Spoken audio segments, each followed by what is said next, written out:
Assalamualaikum warahmatullahi wabarakatuh. Perkenalkan, nama saya Melda. Saya dari kelas Insight.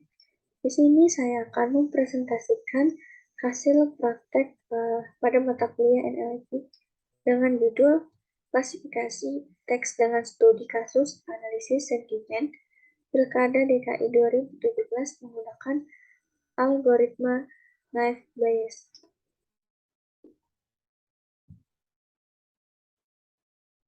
Untuk latar belakang, klasifikasi teks adalah proses pemberian tag atau kategori ke teks menurut isinya. Klasifikasi teks dapat digunakan untuk mengatur, menyusun, dan mengkategorikan hampir semua hal. Klasifikasi teks atau kategorisasi teks merupakan proses yang secara otomatis menempatkan dokumen teks ke dalam suatu kategori berdasarkan isi dari teks tersebut. Penelitian mengenai klasifikasi teks telah banyak dikembangkan dengan berbagai macam metode. Dengan secara umum terbagi menjadi 3, yaitu yang pertama adalah klasifikasi teks berbasis statistik seperti naive Bayes, Canar's Network, kategori center vector, support vector matching, dan maximum entropy model.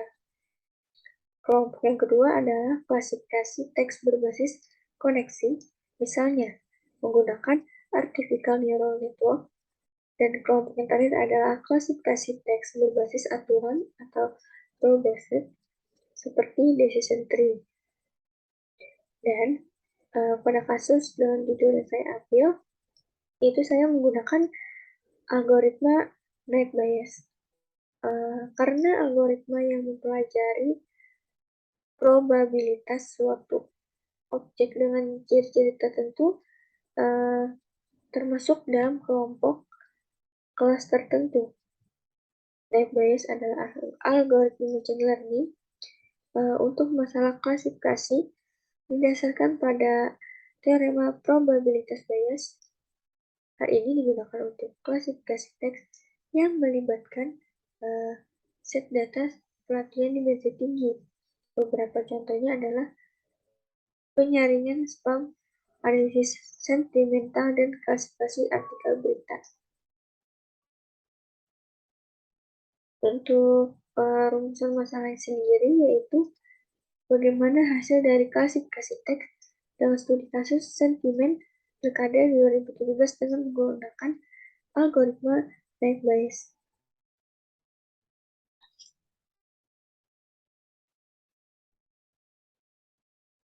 Selanjutnya, dataset yang saya gunakan yaitu saya menggunakan ada 3 dataset, yang mana yang pertama yaitu dataset tweet sentimen Pilkada DKI 2017. Dan yang kedua itu dataset normalisasi kata, dan yang terakhir itu dataset stop word. Yang mana ketiga dataset ini saya ambil dari GitHub. Nah, selanjutnya untuk pre-processing data, ada 5 yang pertama, yaitu scaffolding, di mana membuat kalimat kecil menjadi kecil dan menghilangkan karakter maupun angka yang dianggap tidak penting.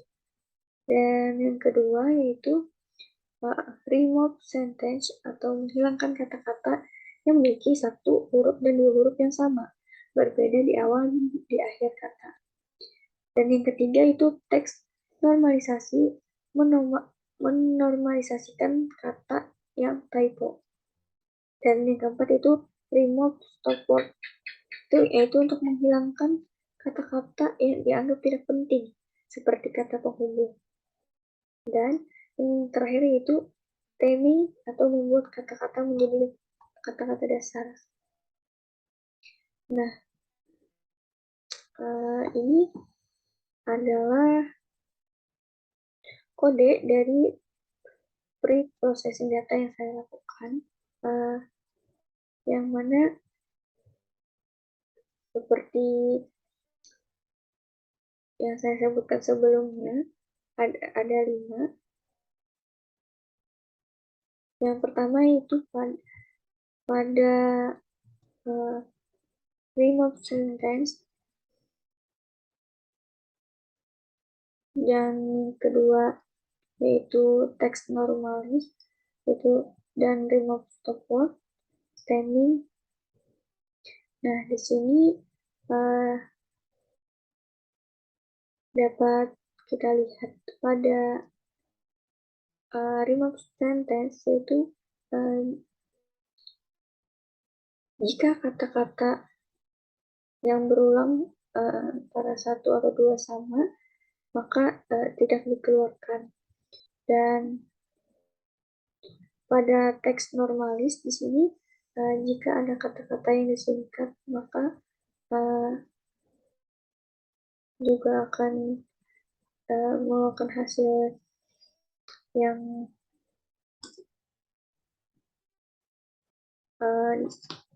di hasil apabila disingkat, maka akan dibenarkan kata-katanya. Dan selanjutnya,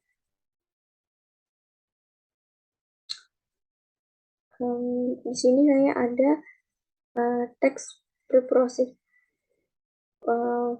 pipeline juga, di mana saya membutuhkan waktu sekitar 12 menit 14 detik untuk dapat merunningkan teks preprocessing pipeline ini, karena cukup banyak ya datanya. Dan selanjutnya di sini ada ekstraksi fitur, yang mana proses menghubungkan teks menjadi vektor menggunakan metode TF-IDF. Di sini terdapat beberapa seperti saya melihat jumlah dari fitur yang saya gunakan, dan fitur yang saya gunakan yaitu sebanyak 2591. Dan di sini juga saya melihat fitur-fitur di dalam korpusnya, dan saya melihat get fitur, yang mana outputnya dapat kita lihat di sini. Ada beberapa kata. Dan selanjutnya pada matriks dalam korpus dapat kita lihat outputnya 000.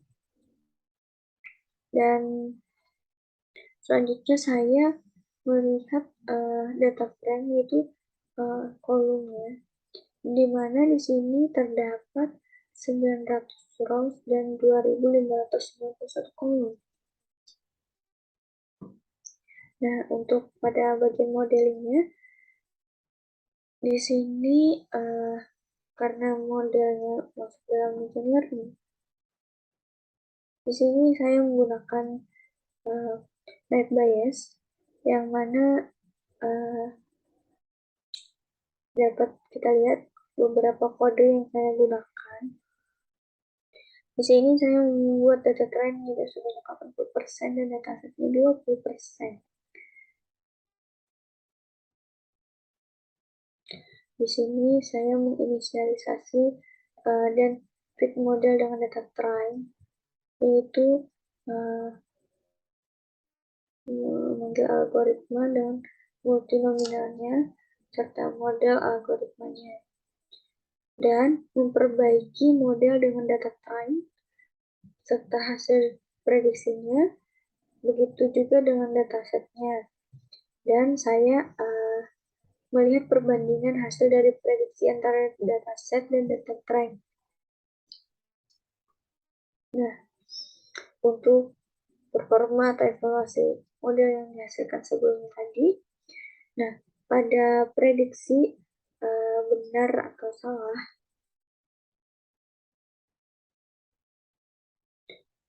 di sini saya ingin mengeluarkan output dan yaitu yang mana terdapat jumlah prediksi yang benar yaitu ada 577 dan jumlah prediksi yang salah yaitu 53 serta akurasi pengujiannya itu 91%. Nah, pada ini untuk data trendnya, yang pertama ini data trend, dan untuk dataset data testnya sendiri, saya mendapatkan jumlah prediksi yang benar yaitu 214 dan yang salah itu 56 serta akurasi pengujiannya itu sebesar 79%. Nah, dari metrik input klasifikasinya, di sini saya dari hasil klasifikasi report prediksi data trend mendapatkan nilai akurasi sebanyak 92%. Nah, selanjutnya untuk klasifikasi prediksi data testnya, ini untuk data trend dan ini untuk data testnya itu mendapatkan nilai akurasi sebanyak 0,79 dan untuk akurasi setiap split yang mana saya melakukan jumlah splitnya itu sebanyak 30 dengan size-nya itu 0,3 dan mendapatkan nilai rata-rata akurasi pada cross validation-nya itu 80%. Nah, dari hasil yang saya sampaikan tadi, maka saya dapat menarik kesimpulan bahwa pada praktek dengan kasus yang saya ambil itu sentimen pilkada DKI 2017 dengan metode yang saya gunakan yaitu algoritma net bias, maka dapat saya simpulkan dengan beberapa poin penting yang dapat diambil yaitu yang pertama, model yang dihasilkan oleh algoritma net bias untuk mengklasifikasikan teks sudah bisa dibilang baik karena berupa analisis sentimen negatif dan positif di mana menghasilkan tingkat akurasi mencapai 79%. Dan untuk model yang dihasilkan terbilang overfitting karena ketika mencoba memprediksi dengan data trend menghasilkan tingkat akurasi mencapai 92% dengan selisih 13% dengan akurasi prediksi menggunakan data test. Dan yang terakhir yaitu akurasi pada cross validation sudah terbilang baik mencapai 80% untuk kasus sentimen analisis. Mungkin hanya itu saja yang dapat saya sampaikan. Apabila masih banyak terdapat kesalahan baik itu penjelasan maupun perkataan saya, mohon maaf. Terima kasih. Wassalamualaikum warahmatullahi wabarakatuh.